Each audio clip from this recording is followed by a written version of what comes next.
السلام علیکم ورحمۃ اللہ وبرکاتہ۔ نحمدہ ونصلی علی رسولہ الکریم، اما بعد، اعوذ باللہ من الشیطان الرجیم، بسم اللہ الرحمن الرحیم۔ رب اشرح لی صدری ویسر لی امری واحلل عقدۃ من لسانی یفقہوا قولی رب زدنی علما۔ سورہ نحل ہم پڑھ رہے ہیں۔ آج اللہ کی توفیق سے اس سورہ مبارکہ کو مکمل کریں گے۔ آج ہم آیت نمبر 111 سے سٹارٹ کر رہے ہیں۔ تو آئیے دیکھتے ہیں ان آیات میں اللہ تعالیٰ نے کون سے احکام اور کون سی تعلیمات ہمیں دی ہیں۔ فرمایا یوم تأتی، جس دن آئے گی۔ عطا یأتی سے واحد مؤنث غائب کا صیغہ ہے۔ جس دن آئے گی کل نفس، ہر جان، تجادلو، وہ جھگڑا کر رہی ہوگی، وہ بحث کر رہی ہوگی، عن نفسہا، اپنی طرف سے، وتوفا، اور پورا پورا دیا جائے گا، کل نفس، ہر جان کو، ہر شخص کو، ما عملت، جو اس نے عمل کیا، وہم لا یظلمون، اور ان پر ظلم نہیں کیا جائے گا۔ اس آیت کریمہ کو اگر پچھلی آیت کے ساتھ ملا کر پڑھیں تو پھر اس کا مفہوم ذرا زیادہ واضح ہوتا ہے، جس میں اللہ تعالیٰ نے یہ فرمایا تھا کہ جن لوگوں نے ہجرت کی اس کے بعد کہ انہیں آزمایا گیا، پھر انہوں نے جہاد کیا اور صبر کیا، بے شک آپ کا رب اس کے بعد معاف کرنے والا ہے، بخشنے والا ہے اور مہربانی کرنے والا ہے۔ کس دن؟ جس دن ہر شخص آئے گا اور اپنے بارے میں اپنی طرف سے بحث کر رہا ہوگا، یعنی قیامت کے دن ہر شخص کو اپنی ہی فکر پڑی ہوگی، وہ اپنی ہی طرف سے عذر پیش کرے گا، کوئی ہیلہ بہانہ پیش کرے گا تاکہ اس کی خلاصی ہو جائے، اس کو نجات مل جائے۔ تو اللہ تعالیٰ قیامت کے دن ہر کسی کو اس کے اعمال کا پورا بدلہ دے گا اور کسی پر ذرہ برابر بھی ظلم نہیں کیا جائے گا۔ پھر فرمایا وَضَرَبَ اللَّهُ مَثَلًا قَرْيَةً، اور بیان کی اللہ تعالیٰ نے مثال ایک بستی کی، کانت آمنۃ مطمئنہ، وہ امن والی اور اطمینان والی تھی۔ آمنہ، یہ آمنہ یأمن سے واحد مؤنث کا صیغہ ہے، اس میں فاعل سے، مطمئنہ، اطمینان والی، یأتیہا رزقہا، آتا تھا اس کے پاس اس کا رزق، راغداً، وافر، کھلا، من کل مکان، ہر جگہ سے، فکفرت، پس اس نے کفر کیا، پس اس نے ناشکری کی، بانعم اللہ، اللہ کی نعمتوں کی، فاذاقہا اللہ لباس الجوع والخوف، تو اللہ تعالیٰ نے اسے چکھایا۔ اذاق یذیق اذاقتاً، اس کا اصل معنی ہوتا ہے چکھانا، یعنی کہ ذوق سے ہے، ذائقہ، یہاں پہ باب افعال ہے تو چکھانا، لیکن چونکہ اس کے بعد جو تعبیر ہے وہ لباس الجوع والخوف، لباس کے ساتھ اس کو اللہ تبارک و تعالیٰ تعبیر فرما رہا ہے،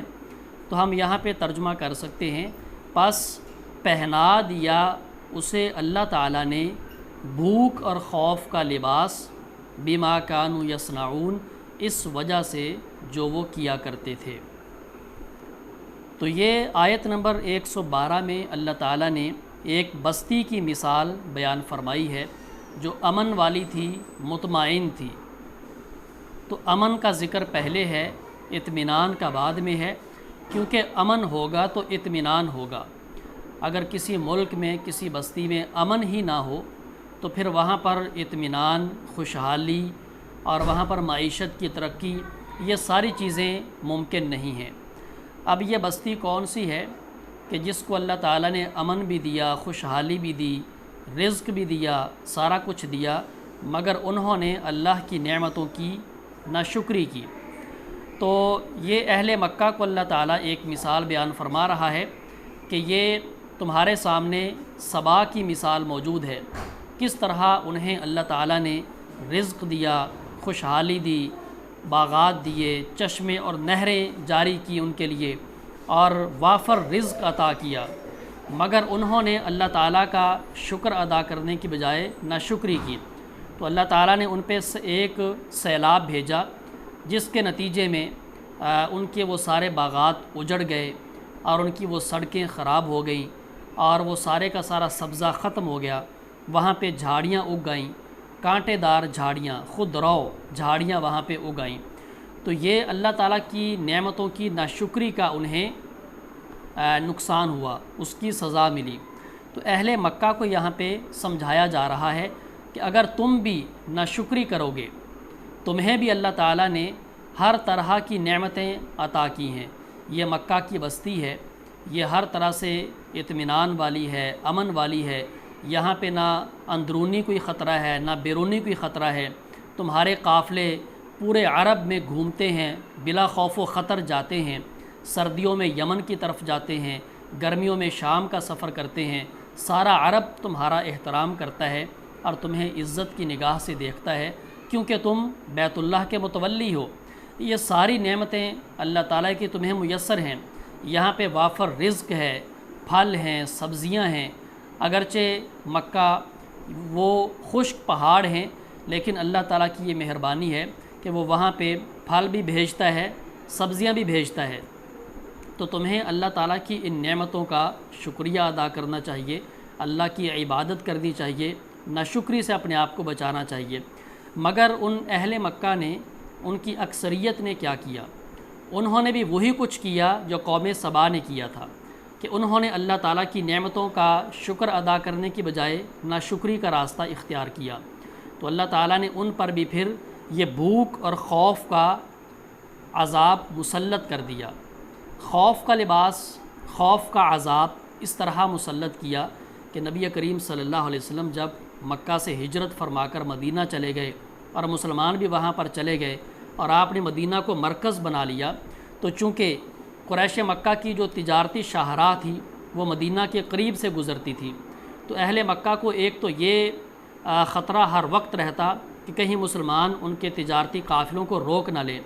اور دوسرا انہیں ہر وقت یہ خوف ستاتا کہ کہیں مسلمان مکہ پر حملہ آور نہ ہو جائیں۔ تو یہ انہیں اللہ تعالیٰ نے خوف میں مبتلا کر دیا اور بھوک میں مبتلا کر دیا، کہ بھوک کا عذاب ان پر آیا۔ جیسا کہ صحیح بخاری کی ایک حدیث کے مطابق نبی علیہ السلام نے ان کے لیے یہ بد دعا کی تھی، اللہم صبعا علیہم کصبع یوسف، کہ اللہ تعالیٰ ان پر وہ قحط مسلط فرما جو تو نے یوسف علیہ السلام کے زمانے میں اہل مصر پر قحط مسلط کیا تھا۔ چنانچہ وہ قحط ان پر مسلط ہوا،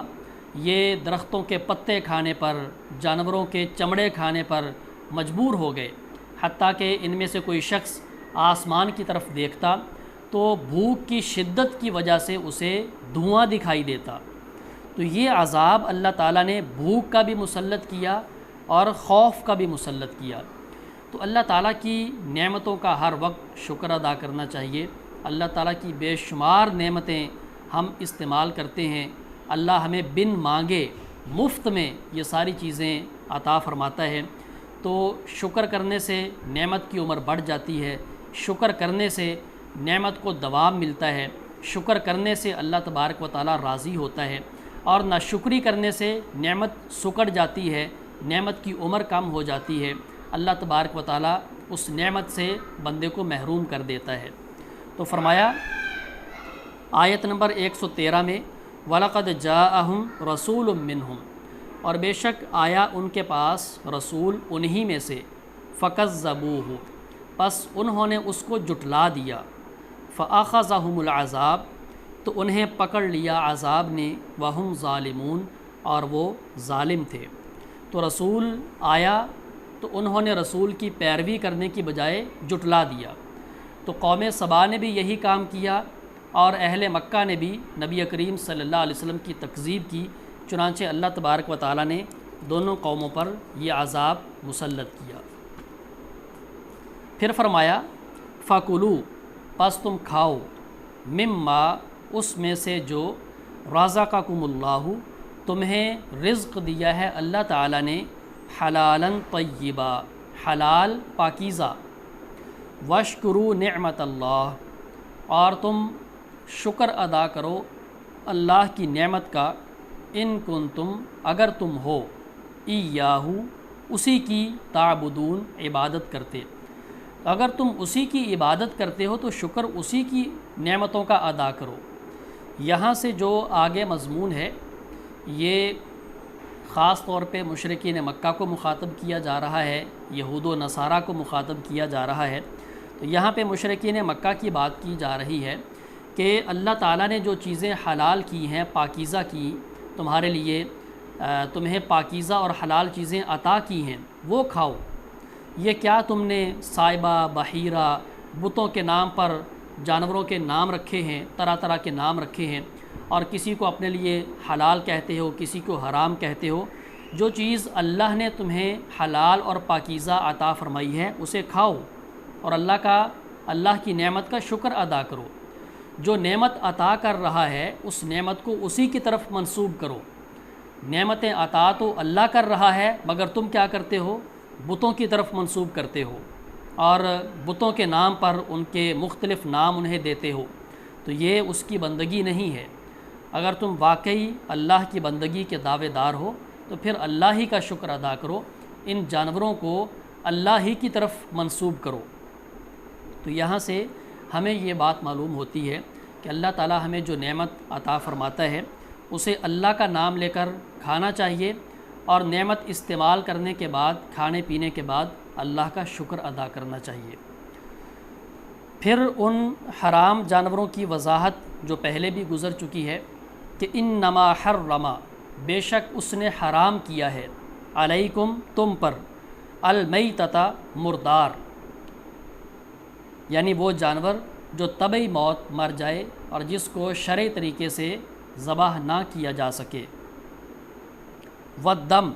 اور خون، یعنی وہ خون جو بہتا ہوا ہے، جو ذبح کرتے وقت جانور کے جسم سے خون بہتا ہے وہ حرام ہے، دم مسفوح، ولحم الخنزیر، اور خنزیر کا گوشت، وما، اور وہ جانور جو اہل، جس پر نام پکارا جائے، اہل یحل احلال، اس کا معنی ہوتا ہے آواز بلند کرنا، نام پکارنا، لغیر اللہ بھی، غیر اللہ کے نام پر، یعنی جس پر غیر اللہ کا نام پکارا جائے، غیر اللہ کا نام بلند کیا جائے۔ اس میں غیر اللہ کے نام پر ذبح کرنا بھی شامل ہے،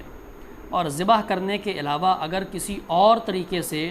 جانور کو غیر اللہ کی طرف منسوب کر دیا جائے، غیر اللہ کے نام کی نظر و نیاز کر دی جائے، وہ بھی اس میں شامل ہے۔ تو یہ 4 قسم کی چیزیں ہیں، یا 4 قسم کے جانور ہیں جن کو اللہ تعالیٰ نے حرام قرار دیا ہے۔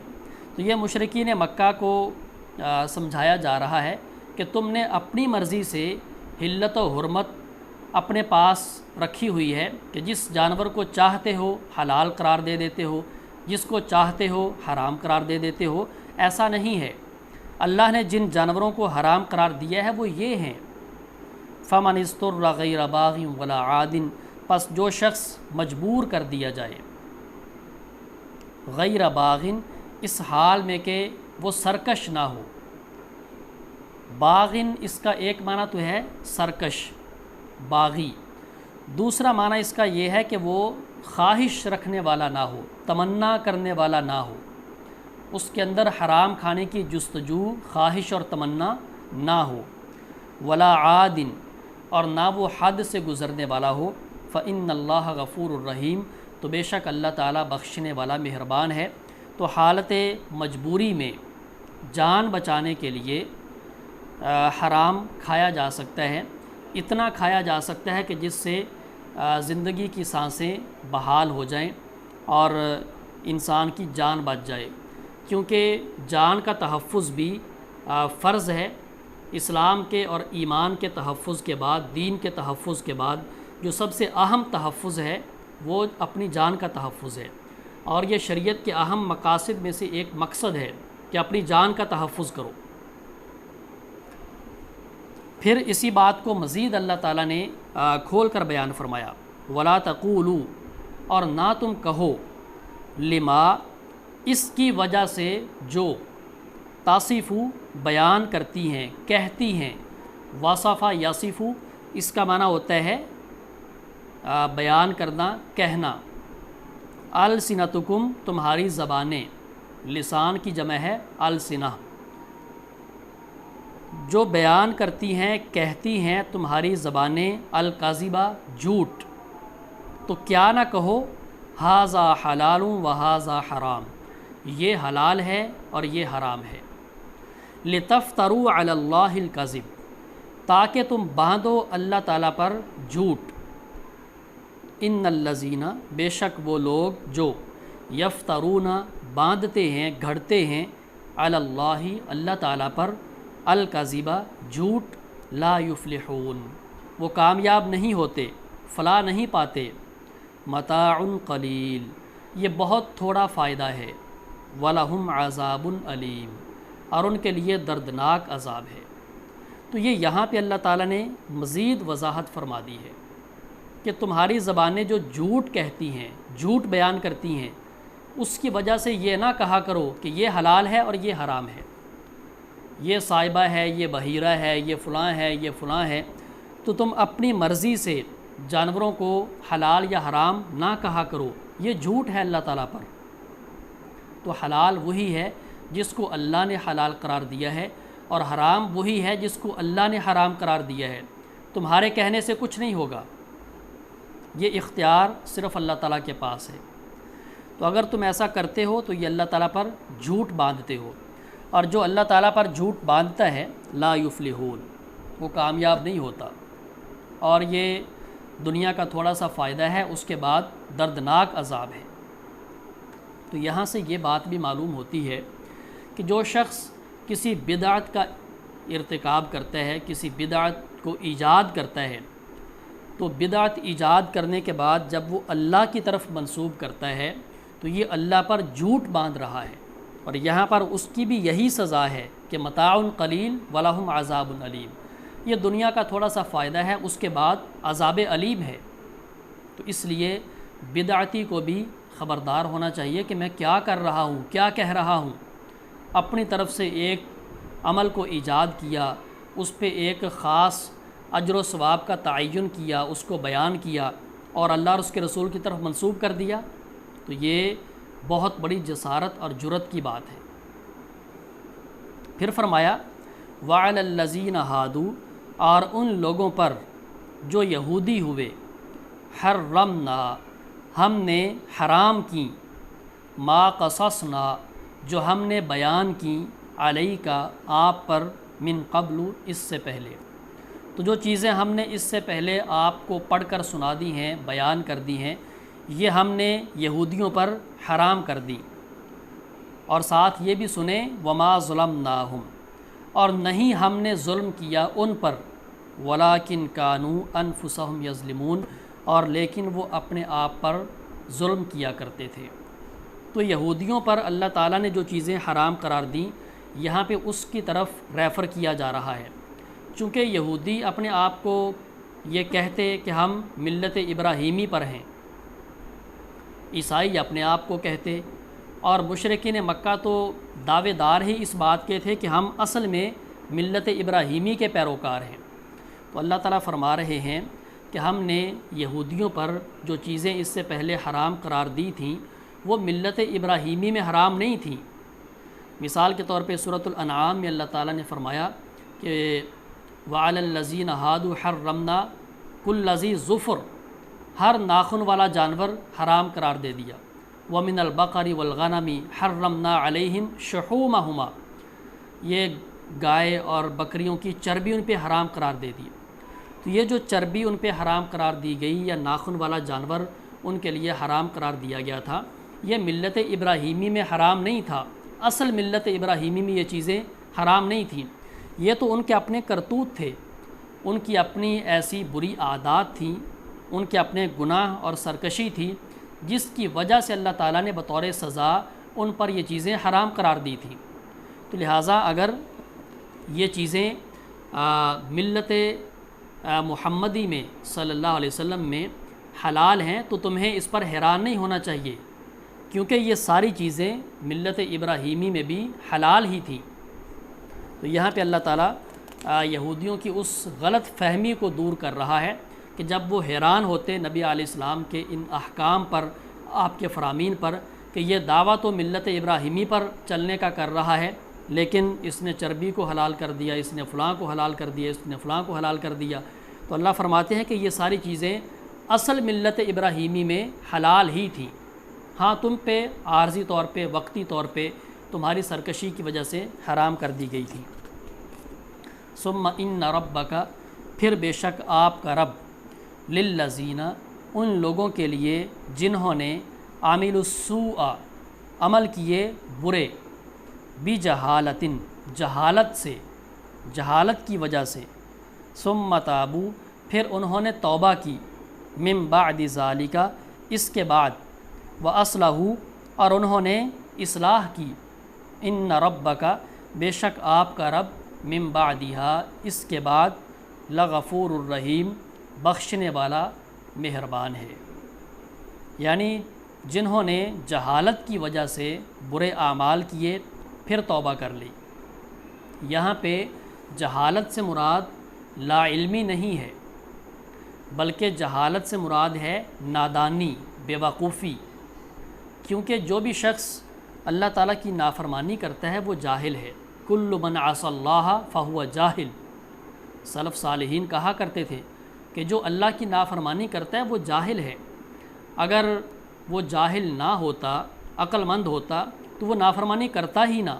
کبھی اللہ کی نافرمانی نہ کرتا۔ تو جو بھی شخص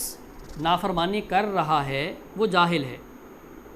تو جو جہالت کی وجہ سے برے عمل کرتا ہے پھر توبہ کر لیتا ہے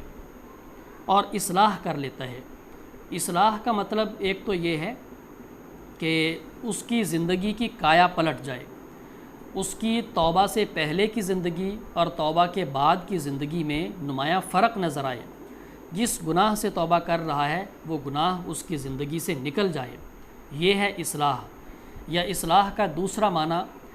مفسرین نے یہ بیان کیا ہے کہ الاستقامت علی التوبۃ، توبہ پر استقامت۔